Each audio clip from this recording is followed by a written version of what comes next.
নমস্কার, লক্ষ্মীপুর টাইমসের পক্ষ থেকে আপনাদেরকে জানাই স্বাগতম। খবর পড়ছি প্রণীতা দাস।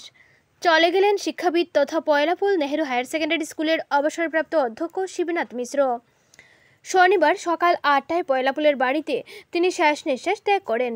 বিগত কয়েক মাস ধরে তিনি ক্যান্সার রোগে আক্রান্ত হয়ে চিকিৎসাধীন ছিলেন।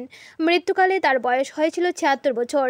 রেখে গেছেন স্ত্রী, ৩ পুত্র, নাতি নাতনি সহ অনেক আত্মীয় স্বজন। তার মৃত্যুর খবর এলাকায় ছড়িয়ে পড়তে শোকের ছায়া নেমে আসে। তাকে শেষ দেখা দেখতে মৃতের বাড়িতে উপস্থিত হয় পয়লাপুল নেহেরু হায়ার সেকেন্ডারি স্কুলের শিক্ষক মণ্ডলী সহ এলাকার বিশিষ্ট ব্যক্তি সহ স্থানীয় জনগণ। তিনি চাকুরি জীবনে সুনামের সাথে নিজ কর্তব্য পালন করেন। চাকুরি থেকে অবসর গ্রহণ করার পর তিনি পয়লাপুল ব্রিলিয়েন্ট ইংলিশ স্কুলের প্রধান শিক্ষকের দায়িত্ব গ্রহণ করেন। শিক্ষকতার পাশাপাশি তিনি সমাজের উন্নয়নে বিভিন্ন কাজ করে গেছেন।